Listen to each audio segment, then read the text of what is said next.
नमस्कार दोस्तों, स्वागत है आपका टीचिंग लर्नर्स में। मैं सितांशु श्रीवास्तव एक बार फिर उपस्थित हूँ आपके लिए सीटेट की क्वेश्चन सीरीज़, जो आज बारी है 20 दिसंबर यानी 22 दिसंबर की बारी है 2021 में 20 दिसंबर को जो हुआ है पेपर, उसको हम सॉल्व करते हैं। फर्स्ट क्वेश्चन में दे रखा है जैसे भाजक क्या होता है, भाज्य बराबर भाजक गुणा भागफल, क्या भागफल प्लस शेषफल, क्या शेषफल। ठीक है, अब शेषफल हो गया तो इन्होंने कहा है कि जो शेषफल है वो कितना है, 5 है, और शेषफल का 5 गुना, शेषफल का 4 गुना भाजक है, यानी 5 चौके 20 हो गया। और जो भागफल है, भागफल का 5 गुना भाजक है, यानी कि 4 हो गया। अब 20 चौके 80 हो गया, यहाँ से 80 प्लस 5 कितना हो गया, 85, क्या 85, यानी कि ऑप्शन बी करेक्ट हो गया। ठीक है, तो इस तरीके से अब सेकंड क्वेश्चन देखते हैं। सेकंड क्वेश्चन है हमारा 5 क्रमागत संख्याओं में दूसरी संख्या 49 है। कौन सी संख्या 49 है, दूसरी संख्या 49 हो गई, तो पहली संख्या क्या हो जाएगी 48, और फिर क्या मिलेगा 48 के बाद आपको मिलेगा 49 हो गया, 50 हो गया, 51 हो जाएगा और 52 हो जाएगा। तो कुल मिला के हमारे पास 3, 2, 5 संख्याएं हो गई, 49 है। अब इन्होंने कहा है कि इन संख्याओं में सम संख्याओं का गुणनफल कितना होगा, यानी 48, 50 और 52 का गुणनफल कितना होगा। ठीक है, तो 52 और 48 का अगर गुणा करते हैं तो आप देखिए ट्रिक से कोशिश करते हैं, जैसे हम लोग आइडेंटिटी पढ़ के आए हैं, तो 48 को 50 माइनस 2 लिख सकते हैं, और 52 को 50 प्लस 2 लिख सकते हैं। क्या लिख सकते हैं, 50 प्लस 2 लिख सकते हैं। तो a minus B into A plus B क्या हो गया, ए स्क्वायर, यानी 50 का स्क्वायर माइनस 4 2 का स्क्वायर हो जाएगा, 50 का स्क्वायर 2500 हो गया, 5 हम 25 हुआ और 2 जीरो बढ़ेंगे, माइनस 4 हो गया, कितना है 2496, कितना आ गया 2496। ठीक है, अगर 2496 आ गया 2496, यानी 48 और 52 का गुणा हमारे पास आ गया 2496 इंटू 50, तो 5 से मल्टीप्लाई कर लीजिए, पीछे जीरो लगा दिया जाएगा, 5 छक्का 30, हासिल आया 3, 5 9 45 और 3 48, हासिल आया 4, 5 चौके 20 और 4 24, 2 5 दूनी 10 तो 12। तो कितना आया हमारे पास 1,24,800, 1,24,800, ऑप्शन सेकंड फर्स्ट करेक्ट हो गया। कौन सा ऑप्शन, फर्स्ट ऑप्शन करेक्ट हो गया। आई होप आपको समझ में आ गया होगा ये वाला क्वेश्चन। एक बार मैं फिर से बता दे रहा हूँ, हम लोगों को मिला क्या 48, 49, 50, 51, 52 मिला, 51 कैंसिल, 41 कैंसिल। आप देखिए 48 और 52 को मल्टीप्लाई करना था, तो इसको मैंने 50 माइनस 2 48 को लिख दिया और इसको 50 प्लस 2 लिख दिया। ठीक है, अब a minus B A plus B पे बन गया, तो इनका A square minus B square बना, इससे मैंने आपको बताया था 2496 आएगा, और इंटू 50 इसका मल्टीप्लाई कराया तो 124,800 आ गया। ठीक है, नेक्स्ट क्वेश्चन, थर्ड क्वेश्चन बढ़ते हैं। थर्ड क्वेश्चन जो है वह हमारा यहाँ लिखा हुआ है कि एक स्टील की तार कैसी है, वर्ग बनाती है। एक स्टील की तार है जो क्या बनाती है, वर्ग बनाती है। ठीक है, वर्ग बना रही है,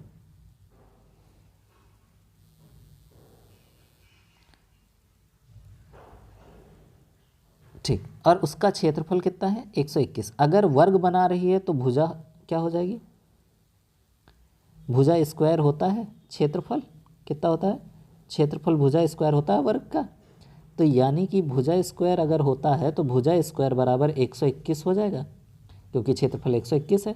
तो जो भुजा आएगा यानी कि ए आएगा वो कितना हो जाएगा, रूट में 121 हो जाएगा। दैट मीन्स इसकी भुजा कितनी हो गई 11। इसी तार को आयत में मोड़ा जाए, ठीक है, तो सबसे पहले चीज़ आयत में मोड़ने के लिए सबसे पहले तो ये पता होना चाहिए कि इसकी लेंथ कितनी है वायर की। तो वो लेंथ कैसे नहीं ले रही, परिमाप निकालेंगे, क्या परिमाप निकालेंगे किसका, वर्ग का।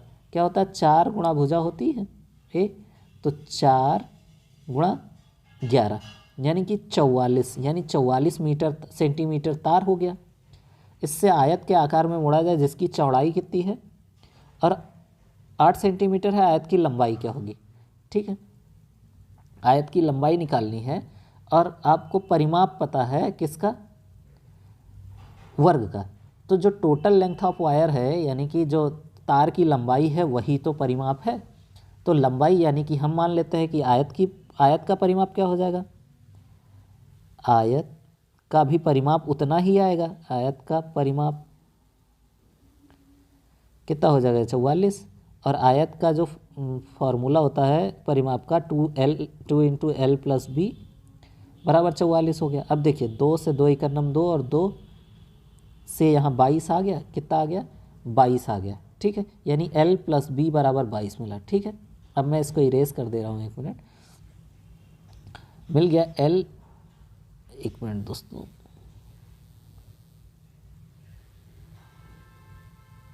ठीक। अब L प्लस बी बराबर हमारे पास 22 है।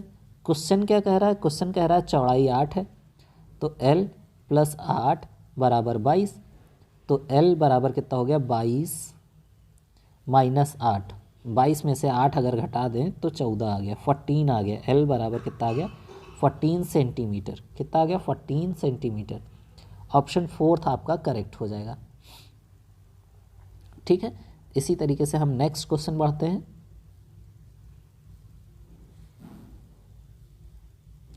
जो कि 4th क्वेश्चन है हमारा। 4th क्वेश्चन क्या है, निम्नलिखित भिन्नों में सबसे छोटी भिन्न कौन सी है। निम्नलिखित सबसे बड़ी और सबसे छोटी भिन्न क्रमशः कौन सी है। ठीक है, तो चेक करते हैं हम लोग।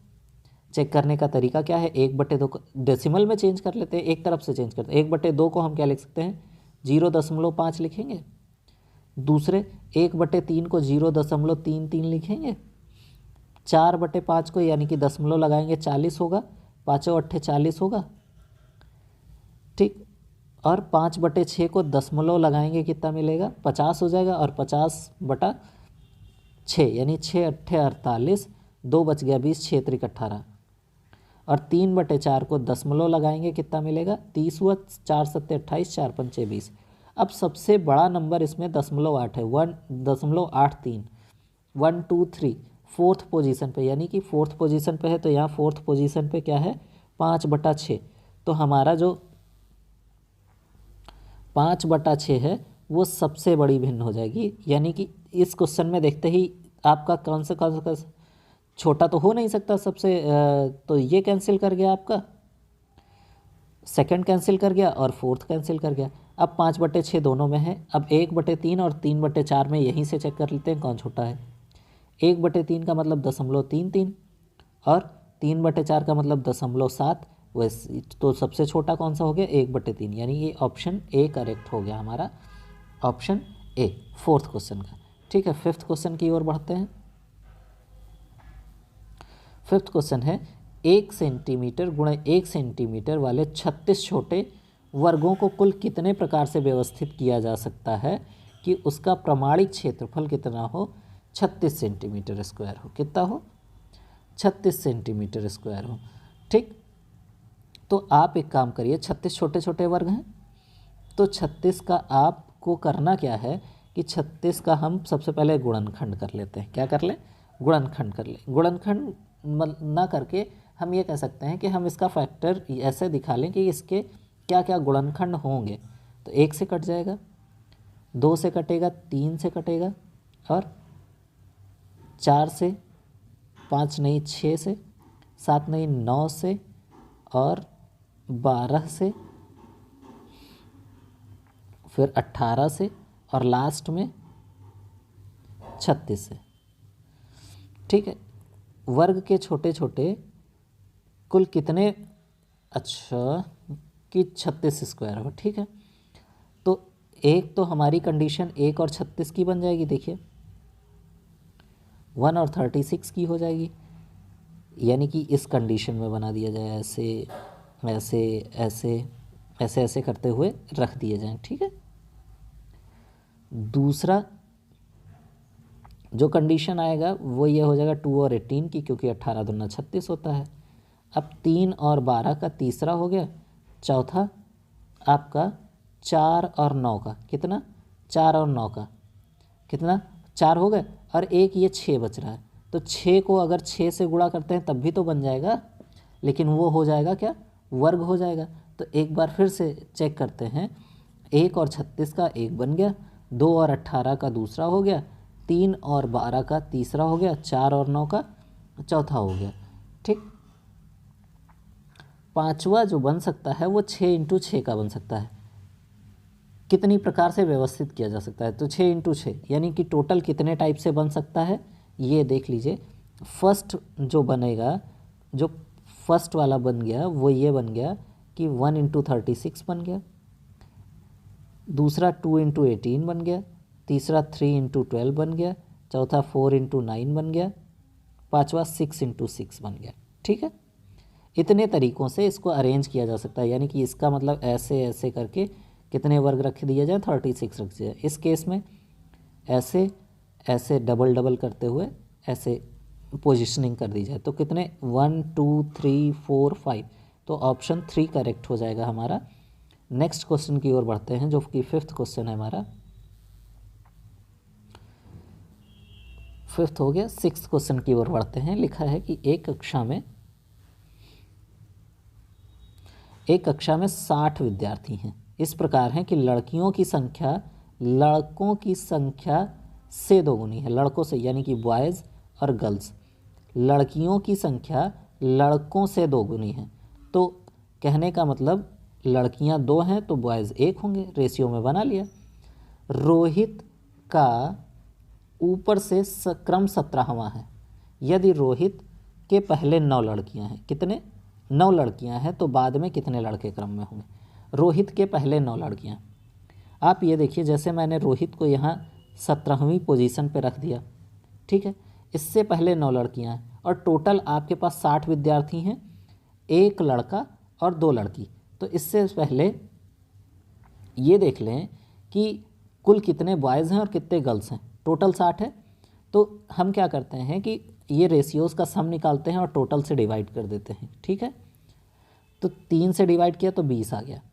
अब 20 का गुणा हम 1 में करेंगे तो कितना मिल जाएगा, इधर 20 और इधर गुणा कराएंगे तो 20 40 मिल गया, यानी कि 20 लड़के हैं और 40 लड़कियां हैं। ठीक, हमें पता चल गया कि बॉयज़ कितने, बॉयज़ हैं 20 और गर्ल्स हैं 40। ठीक, अब जो रोहित है, रोहित 17th पोजीशन पे है ऊपर से। अब ठीक, रोहित ऊपर से 17वां पोजीशन है इसका, और इसके ऊपर 9 लड़कियां हैं। कितनी हैं, 9 लड़कियां हैं, तो और 17वीं पोजीशन है, तो इसको अगर 17वीं है यानी कि ऊपर 16 लोग हैं, इससे ऊपर 16 लोग हैं, 16 में से 9 लड़कियां निकल गई, कितने लड़के हुए, 9 7 16 होता है, यानी ऊपर 7 लड़के हैं। रोहित को मिला लें तो 8 लड़के हो गए, रोहित को मिला लें तो 8 लड़के हो गए यहाँ तक। अब लड़कों की संख्या टोटल कितनी है, 20 है, तो 20 में से अगर 8 निकल गया तो कितना बचेगा, 12। कितना बचेगा, 12। उसके बाद लड़के क्रम में हैं कितने, 12। ठीक है, तो ऑप्शन फर्स्ट हमारा करेक्ट हो जाएगा। ठीक है, नेक्स्ट क्वेश्चन बढ़ते हैं। 7वां प्रश्न है हमारा। 7वां प्रश्न है, साइमा बस स्टैंड पर 9:35 AM पर पहुंची। उसे जीनत ने बताया कि उसकी घड़ी के हिसाब से पहली बस 9:25 AM पे गई है। 9:35 पे पहुंची और जीनत ने बताया कि उसकी घड़ी के हिसाब से, यानी जीनत की घड़ी के हिसाब से वो 9:25 पर गई है। यदि जीनत की घड़ी 5 मिनट तेज़ चल रही है, आप सोचिए कि अगर 9:25 पे उसकी घड़ी से गई और जीनत की घड़ी 5 मिनट स्पीड में चल रही है, तेज़ चल रही है, यानी कि 9:20 पे गई होगी। कितने बजे गई होगी, बस 9:20 पे गई थी और बस की आवृत्ति 20 मिनट पे है, तो अगली बस जो जाएगी वो कितने पे जाएगी, 9:40 पे जाएगी। ठीक है, तो साइमा को अगली बस पकड़ने के लिए कितने मिनट की प्रतीक्षा करनी पड़ेगी, 9:35 पे वो पहुंच रही है बस स्टॉप पे, अगली बस की टाइमिंग 9:40 है, तो टोटल कितने मिनट का वेट करना पड़ेगा, 5 मिनट का। कितने मिनट का, 5 मिनट का वेट करना पड़ेगा। ठीक है, नेक्स्ट क्वेश्चन जो है हमारा 8th क्वेश्चन है। 8th क्वेश्चन कह रहा है कि 10,000 इकाई दहाई सैकड़ा हज़ार 10,000, 10,001, 20,000 22, 30,333 के योग में से क्या घटाया जाए कि 17,069 प्राप्त हो जाए। तो भाई प्लस कर लेते हैं। अब देखिए 10,001, 20,022 और 33,333, यानी कि 30 इधर से करते हैं, 3 2 5 1 6, 5 इधर मिल गया और 3 मिला, यानी कि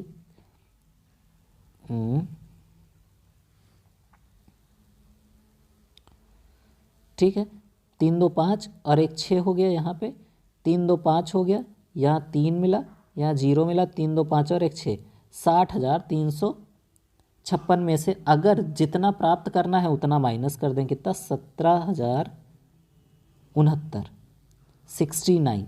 अगर माइनस कर दें तो 16 में से 9 गया 7 बचा, 14 में से 6 गया 8 बचा, 2 बचा, और यहाँ 0 है तो 10 में से 7 गया 3, और यहाँ कितना आ गया 5 में से 1 गया 4, 5 में से 1 घटा 4, 43,287। तो 43,287 ऑप्शन सेकंड हमारा सही है 8th में। ठीक है, अब नेक्स्ट क्वेश्चन की ओर बढ़ते हैं। नेक्स्ट क्वेश्चन है हमारा कि विद्यालय की कैंटीन में विभिन्न खाद्य पदार्थों के मूल्य नीचे दिए गए हैं। सुनैना ने एक समोसा, आप देख लीजिए यहाँ एक समोसा यानी कि 5 रुपये सबसे पहले। मूंगफली के 2 पैकेट, मूंगफली का 1 पैकेट 6.5 रुपये का, तो इंटू 2 अगर करता हूँ तो 6.5 का दुगना होता है 13 रुपये। कितना रुपये? 13 रुपये।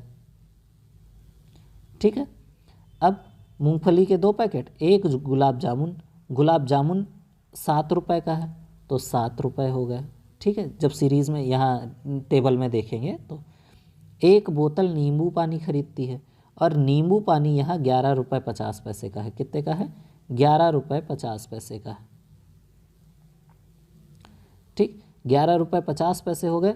नींबू पानी हो गया, उसे कैंटीन के मालिक को 100 रुपये का नोट दिया। ठीक, पहले तो हम इनको प्लस कर लें कि खर्चा उसने कितना किया। 0.5 यहाँ आ गया, दशमलव लगाए, 5 3 8 7 15, 1 16 और यहाँ 3, 36 रुपये 50 पैसे उसने खर्च किए। 100 रुपये में से 100 रुपये उसने दुकानदार को दिए, 36 रुपये 50 पैसे उसने खर्च किए, तो बचा कितना? 0। यहाँ 5 आ गया, यहाँ 9 बचा क्योंकि बोरो कर रहे थे, 9 में से 6 गया 3 बचा, और 9 में से 3 गया 6 बचा। 63 रुपये 50 पैसे, जो कि हमारा 4th ऑप्शन होगा, जो कि इसमें प्रिंट नहीं हो पाया है, उसके लिए मैं सॉरी बोलता हूँ आपको, जो कि हमारा यही ऑप्शन 63 रुपये 50 पैसे करेक्ट हो जाएगा। ठीक है, एक रेलगाड़ी जो है,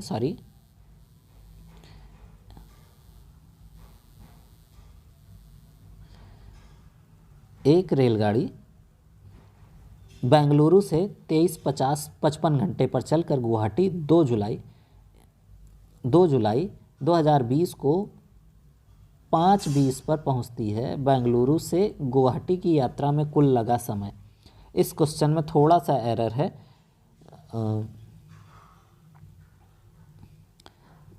एरर है, उसको हम लोग देख लेते हैं 1 मिनट में। दोस्तों, इस क्वेश्चन में एरर है। यहाँ बेंगलुरु से जो टाइम है इसका, जो इसकी डेट है वो 29 जुलाई है। कितना है? 29 जुलाई को चलेगी। इस क्वेश्चन में करेक्शन करना है, जो आप कर लीजिए कि बेंगलुरु से 29 जुलाई को कितने बजे चलती है? 23:55 घंटे से पर चलकर गुवाहाटी को 2 जुलाई पहुँचते। सॉरी, मैं 29 जुलाई लिख गया, यहाँ 29 जून होगा। क्या होगा? जून होगा। ठीक है, तो 29 जून को चलती है, तो 29 जून को अगर चली कितने पे? 23:55 पे चली। तो अगर यहाँ मैं सीधी बात करूँ तो 30 जुलाई को 23:55 पे 24 घंटे हो गए, और 1 जुलाई को 23:55 पे फिर से 24 घंटे हो गए। ठीक है, अब 1 जुलाई को 23:55 यानी रात में 11:15 हो गया। अब 5 मिनट अगर और लगा दें तो रात में 12 बज जाएगा, यानी 24 बज जाएगा 1 जुलाई। अब 2 जुलाई को 5:20 तक, कहाँ तक 5:20 तक, तो 5 घंटे 20 मिनट ये पूरे मिले और यहाँ से 5 मिनट और मिल गए, तो 5 घंटे 25 मिनट। इधर 24 24 48 हुआ और 5 घंटे 25 मिनट और मिल गए हमको, तो कितना आया 25 मिनट तो आ जाएगा और 48 5 53, 53 घंटे 25 मिनट। ठीक है, हमारा ऑप्शन करेक्ट हो जाएगा सेकंड। नेक्स्ट क्वेश्चन की ओर बढ़ते हैं। 11th क्वेश्चन है हमारा। 11th क्वेश्चन कह रहा है कि 3 अंकों की सबसे बड़ी से बड़ी 3 अंकों की सबसे बड़ी 2 अंकों की सबसे बड़ी संख्या से गुणा किया जाता है। 3 अंकों की सबसे बड़ी संख्या को 2 अंकों की सबसे बड़ी संख्या से गुणा किया जाता है। इस गुणनफल को 2 अंकों की सबसे छोटी विषम संख्या से विभाजित किया जाए तो भागफल। 3 अंकों की सबसे बड़ी संख्या क्या हो जाएगी, 999 हो गई। 3 अंकों की सबसे, अब 2 अंकों की सबसे बड़ी संख्या कौन सी हो जाएगी, तो 2 अंकों की सबसे बड़ी संख्या 99 हो गई, से गुणा कर दिया गया और इस गुणनफल को 2 अंकों की सबसे छोटी संख्या से, विषम संख्या से, वो भी 2 अंकों की। ठीक है, तो 2 अंकों की सबसे छोटी विषम संख्या 11 हो गई। 11 से अगर कैंसिल करूं तो 11 91 11 और 11 9 99। अब 9 से गुणा करा दूं तो 9 91 9। देखिए एक जैसे ही मिला इकाई के अंक पे, देखिए और ऑप्शन में कहीं है नहीं, तो 8991 हो गया। आपको सॉल्व करने की भी ज़रूरत नहीं है कि 8991 मिल गया ए। वैसे मैं करके बता दे रहा हूँ। 9 9 81 8 बचा, 9 9 81 और 8 89 हो गया, 8 आया, और 9 9 81 8 89 यानी 8991 हो जाएगा 11th। 12th क्वेश्चन जो हमारा है, 12th क्वेश्चन क्या कह रहा है,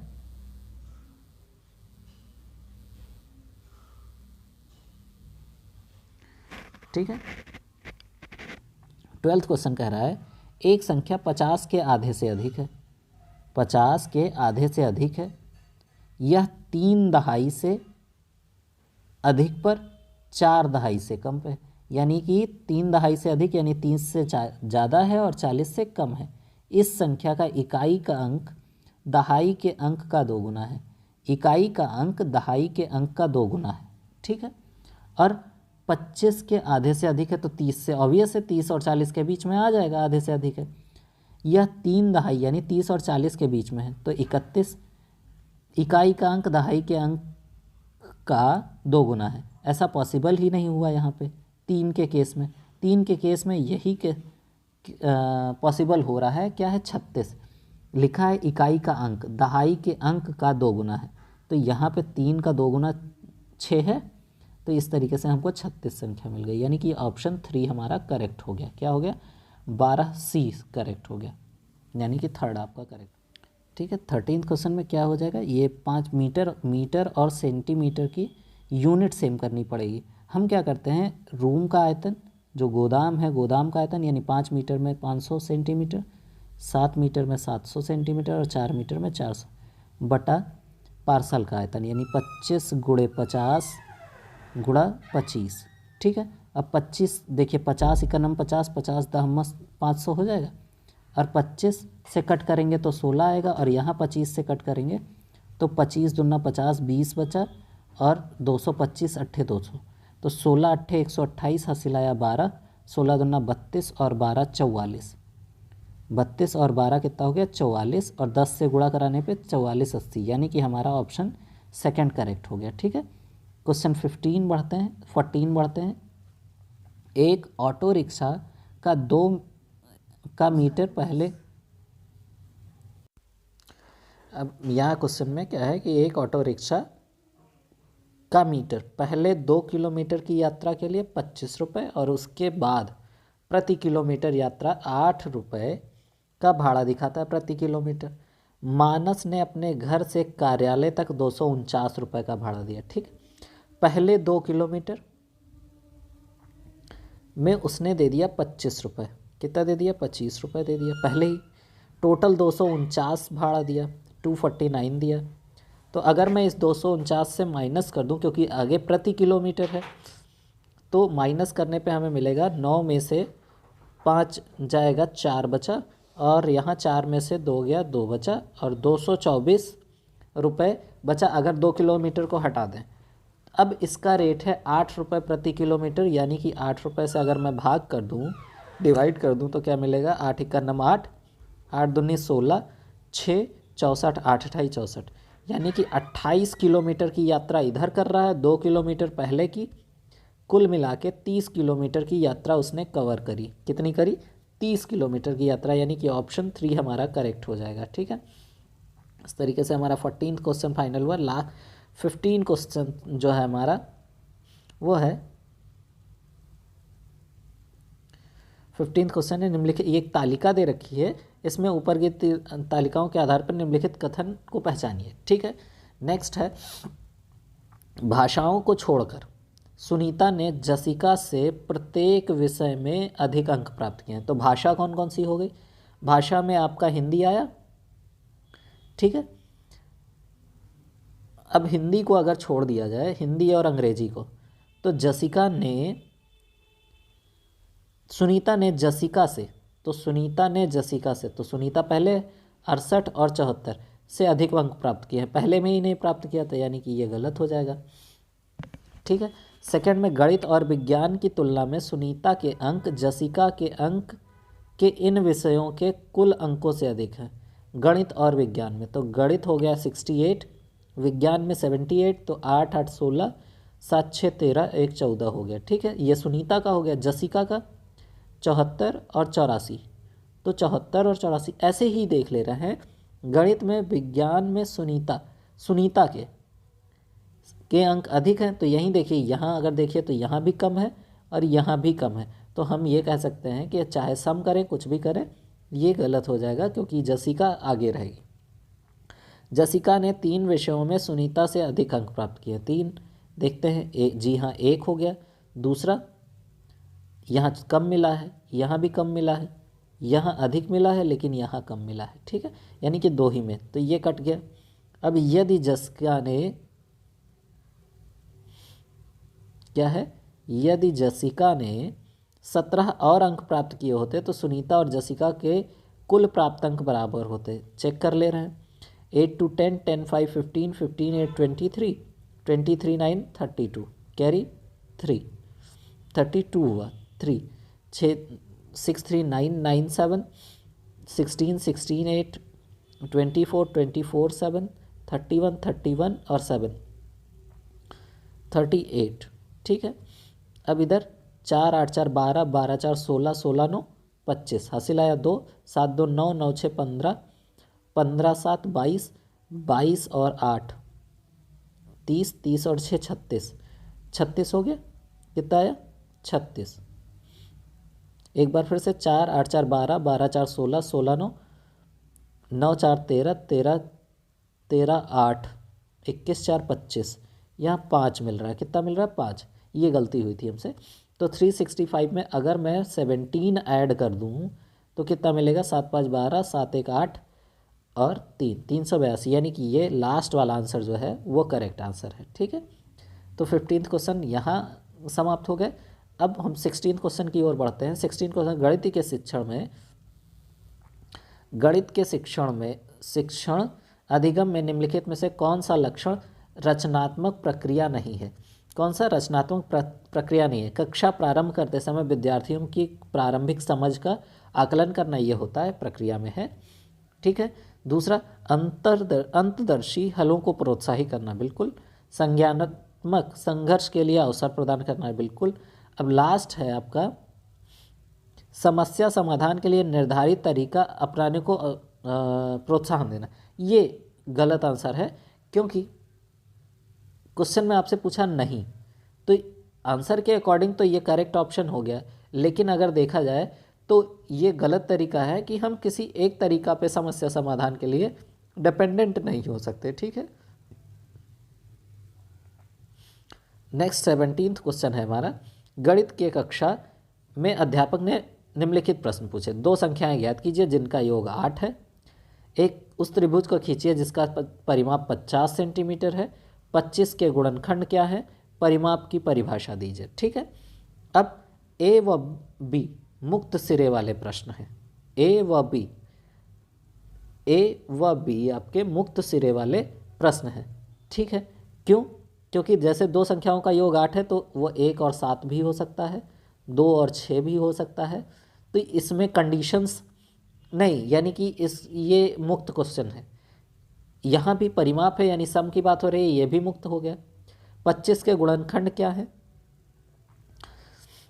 बी ऑप्शन है ए व सी बंद सिरे वाले क्वेश्चन है, तो ए तो मुक्त अवस्था में है तो यानी कि ये कैंसिल कर गया।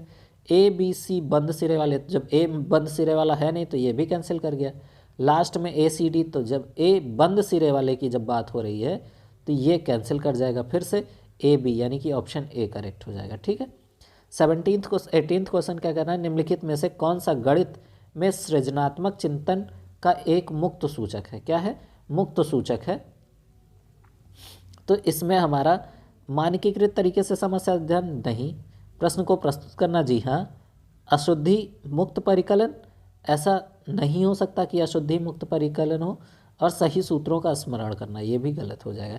यानी कि प्रश्न प्रस्तुत करना हमारा करेक्ट आंसर है, मुख्य सूचक जो होगा वो होगा। ठीक है, 19th क्वेश्चन कह रहा है कि वेन हिले की त्रिविम दिक् स्थान ज्यामितीय समझ के अनुसार किस स्तर के बच्चे को यह स्वीकार करने की संभावना अधिक है कि वर्ग एक आयत भी है। यानी वर्ग क्या है? एक आयत भी है। तो यहाँ पे जो आंसर होगा वो होगा, देखिए स्तर 0 स्तर में चाक्षुषीकरण होता है, स्तर 2 में विश्लेषण होता है, जो संबंध होता है यानी कि अनौपचारिक निगमन, और स्तर 3 में दृढ़ता क्या होता है? स्तर 3 में दृढ़ता होती है। क्या होती है? आंसर 3 में दृढ़ता होती है। ठीक, तो इस यहाँ जो दे रखा है कि ज्यामितीय समझ, तो ज्यामितीय समझ संबंध बनाने की बात है, वर्ग और आयत में संबंध बनाना है, तो संबंध बनाने के लिए स्तर 2 हो जाएगा। कौन सा हो जाएगा? स्तर 2 हो जाएगा। ठीक है, तो ऑप्शन सी हमारा करेक्ट हो जाता है, यानी कि थर्ड करेक्ट हो गया। 20th नंबर क्वेश्चन है, निम्नलिखित में से किसको पूर्ण संख्याओं के योग तत्समक के रूप में, यानी कि जो आप एडिशन आइडेंटिटी या एडिटिव आइडेंटिटी के बारे में जानते हैं, तो एडिटिव आइडेंटिटी यानी योग तत्समक 0 होता है, तो ये हमारा ऑप्शन हो जाएगा 0। ठीक है, नेक्स्ट क्वेश्चन 21 पढ़ते हैं। निम्नलिखित में से कौन सा या कौन से कथन उचित है? अवलोकन व संबंधों को पहचानने से प्राथमिक कक्षा के विद्यार्थियों द्वारा गणित का ज्ञान सृजन किया जाता है। बिल्कुल, अवलोकन से पहचानते हैं। गणित का अधिगम एक सामाजिक प्रक्रिया है। बिल्कुल है।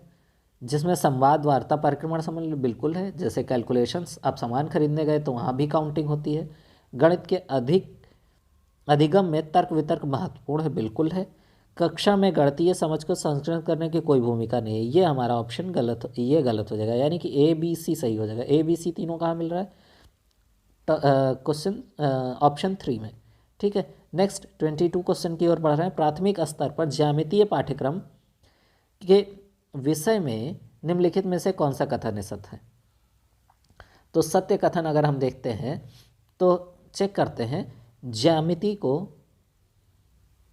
2 आयाम आकृति जैसे वृत्त 2D जिसको कहते हैं हम यहाँ 2D 2 डायमेंशनल आकृतियों जैसे वृत्त, त्रिभुज, वर्ग आदि की पहचान तक ही सीमित रखना चाहिए। बिल्कुल नहीं है, यहाँ तक मुझे सीमित रखने की ज़रूरत नहीं है। उपयुक्त भाषाओं का परिचय देना, ये भी गलत है। दिक् स्थान की अंतर्दर्शी को समझ विकसित करने की बात है, तो बिल्कुल हाँ, ऑप्शन सी और यहाँ भी सी हो जाएगा करेक्ट। ठीक है, 23 नंबर आपका है, सड़क विक्रेताओं और दुकानदारों का द्वारा प्रयोग में लाए जाने वाले गणितीय कौशल और सामर्थ्य के संबंध में निम्नलिखित में से कौन से कथन सत्य हैं? कक्षा में गणितीय प्रश्नों को हल करने के लिए लाभदायक नहीं है। बिल्कुल है, ये गलत है। वे अस्पष्ट और असंगत हैं, ऐसा हो ही नहीं सकता। वे गणितीय प्रश्न को हल करने के वैकल्पिक तरीकों में भी सहायक होते हैं। बिल्कुल होते हैं, यानी कि हमारा जो सी वाला है वो करेक्ट हो जाएगा, यानी कि फोर्थ आंसर हमारा करेक्ट होगा। ठीक है, 24वां क्वेश्चन है, निम्नलिखित में से कौन से क्रियाकलाप द्वारा विद्यार्थियों में त्रिविम विवेचन दिक् स्थान विवेचन विकसित करने की संभावना न्यूनतम है। आंकड़ों को निरूपित करने के लिए चित्रकथन करना, ठीक है। टेनग्राम पहेलियों पर कार्य करना, नहीं, गलत है। विभिन्न ठोस आकृतियों को नेट पहचानना, नहीं। दी गई आकृतियों को सममित अक्षों पर पहचानना, यह भी गलत है, यानी कि हमारा फर्स्ट आंसर करेक्ट है। नेक्स्ट है 25वां नंबर क्वेश्चन, यहाँ लिखा हुआ है 3 गुणे 5 के गुणन का परिचय देने में निम्नलिखित में से कौन सी विधि अति उत्तम है। 3 गुणे 5, कुछ वस्तुओं से 3 गुणे 5 के आयताकार व्यूह की रचना का निर्माण करना, ये करेक्ट हो सकता है। उत्तर पाने के लिए 3 और 5 के पहाड़ों की कविता, ऐसा कोई ज़रूरी नहीं है। परिकलक यानी कैलकुलेटर तो बिल्कुल गलत है, यानी स्किप काउंटिंग भी गलत है। यानी कि कुछ वस्तुओं से 3 और 5 की अगर हम आयताकार व्यूह की रचना करते हैं तो आसानी से इसको सॉल्व कर सकते हैं परिचय देने के लिए। ठीक है, नेक्स्ट है 26 नंबर क्वेश्चन हमारा, विद्यार्थियों को गणित की संक्रियाओं पर आधारित समस्याओं का समाधान करना सिखाने के लिए निम्नलिखित में से कौन सा कथन संतोषजनक नहीं है। कौन सा कथन संतोषजनक नहीं है। चुनी गई समस्याएं वास्तविक होनी चाहिए, ऐसा बिल्कुल नहीं है। चुनी गई समस्याएं अगर वास्तविक हो गई तो वो करेक्ट के ऑप्शन नहीं, यहाँ देखिए क्वेश्चन में नहीं दे रखा है, जबकि हमें देखना है नहीं के लिए, तो ये करेक्ट के लिए करेक्ट हो जाएगा। करेक्ट के करेक्ट, यानी यहाँ अगर नहीं होता, क्या होता, संतोषजनक है, तो ये ऑप्शन करेक्ट हो जाता, लेकिन यहाँ पर क्या है, नहीं है, तो ये वाला ऑप्शन हमारा ऑप्शन गलत होगा, लाइन सही है। छोटी संख्याओं वाले सरल उदाहरणों को लेना चाहिए, बिल्कुल पहले लेना चाहिए, लेकिन यहाँ गलत हो जाएगा क्योंकि क्वेश्चन में नेगेटिव क्वेश्चन पूछा गया है। सी, विद्यार्थियों को एल्गोरिदम चरण समझाने में मूर्त सामग्री की सहायता लेनी चाहिए, लेकिन ऑप्शन के अकॉर्डिंग गलत हो गया, क्वेश्चन के अकॉर्डिंग। लास्ट है, प्रश्नों को हल करने के लिए केवल एक, ऐसा बिल्कुल नहीं है, लेकिन क्वेश्चन के अकॉर्डिंग करेक्ट हो जाएगा। ठीक है, 27वां क्वेश्चन है हमारा, निम्नलिखित में से किस संख्या के 4 प्रयोग को गणन यानी कार्डिनल भाव में हुआ है। किस नंबर में, कार्डिनल में हुआ है। 27वां नंबर है, इस इमारत की चौथी मंजिल, देखिए चौथी मंजिल यानी फोर्थ की बात कर दिया, फोर्थ, और यहाँ क्या है, चौथे स्थान पर यानी फोर्थ, चौथा अध्याय यानी कि फोर्थ, और यहाँ 4 टीमों ने भाग लिया है। तो कार्डिनल नंबर होते हैं, ना कि रैंक। इनको देखें तो ये स्तर बता रहे हैं, स्तर यानी कि रैंक बता रहे हैं। क्या बता रहे हैं, रैंक बता रहे हैं, जबकि हमें कार्डिनल नंबर को फोकस करता है, तो हमारा फोर्थ क्वेश्चन करेक्ट हो जाएगा, फोर्थ ऑप्शन। 28वां नंबर है, शुद्ध कथन को पहचानिए। एक संख्या को दूसरी संख्या से गुणन करने पर उसका सदैव मान बढ़ जाता है। आप ये बताइए कि अगर बढ़ जाता है, ठीक है, हम मान लेते हैं कि बढ़ जाता है, एक संख्या के दूसरी संख्या से गुणा करने पर उसका मान सदैव बढ़ जाता है। अगर मैं 2 गुणे 0 करा दूं तो क्या मान बढ़ा, नहीं बढ़ा, यानी कि ऑप्शन ए गलत हो गया आपका, जो पॉइंट ए है वो गलत हो गया। ठीक है, एक संख्या को दूसरी संख्या से विभाजित करने पर उसका मान सदैव कम हो जाता है, सदैव कम हो जाता है। एक संख्या को दूसरे विभाजित करने पर सदैव कम हो जाता है, जैसे मैंने विभाजित कर दिया तो कहाँ कम हुआ, नहीं कम हुआ, यानी कि ये भी गलत हो गया। एक संख्या को 10 से गुणा करने पर उसके इकाई के स्थान पर सदा शून्य होगा। क्या होगा, सदा शून्य होगा। एक संख्या को 10 से गुणा करने पर उसके इकाई के स्थान पर सदा शून्य होगा, ये बात करेक्ट है आपकी। नेक्स्ट है, गुणनफल भाग का प्रतिलोम है। जी हाँ, ये भी करेक्ट है। तो ऑप्शन सी और डी दोनों करेक्ट हो जाते हैं इस केस में। शुद्ध कथन, एक संख्या को 10 से गुणा करने पर उसके इकाई के स्थान पर सदा शून्य होगा। ठीक है, यानी कि ऑप्शन सी और डी दोनों करेक्ट हो जाएंगे, जो कि 2 है। ठीक, अब 29वां में जाते हैं। 29वां क्या कहता है, निम्नलिखित में से शुद्ध कथन पहचानिए। शुद्ध कथन पहचानने के लिए चेक करते हैं। परिमाणों का अनुमान गणितीय कौशल नहीं है। ठीक है, बिल्कुल परिमाण का हो सकता है। गणित के मानकों के सूत्रों की सूची में समतुल्य माना गया है, ये भी रॉन्ग हो जाएगा। गणित में नमूनों की पहचान करना शामिल है, कर सकते हैं। गणित को यांत्रिक कार्यप्रणाली के समूह के समतुल्य माना जा सकता है, नहीं, यानी कि हमारा तीसरा आंसर सही हो जाएगा। ठीक है, अब यहाँ हमारा जो आज का लास्ट प्रश्न है वो है, सममित की अवधारणा का परिचय देने के लिए निम्नलिखित में से सर्वाधिक उपयुक्त कार्यनीति कौन सी है। पहला, बच्चों को पेपर फोल्ड करने बिल्कुल हो जाए।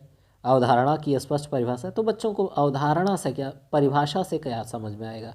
बच्चों को वाद विवाद में सम्मिलित, यहाँ अवधारणा का परिचय देना है तो हम प्रैक्टिकल कराएं, वाद विवाद कराने से नहीं पता चल पाएगा। बच्चों को वर्गों में निरीक्षण करने के लिए प्रोत्साहित किया जाए तो ये भी गलत है, यानी कि हमारा ऑप्शन ए यानी कि 1 करेक्ट हो जाएगा। ठीक है, तो आज का प्रश्न यहीं समाप्त होते हैं। धन्यवाद। आपको अगर वीडियो अच्छी लगी है तो प्लीज़ लाइक, सब्सक्राइब एवं शेयर ज़रूर करें। धन्यवाद।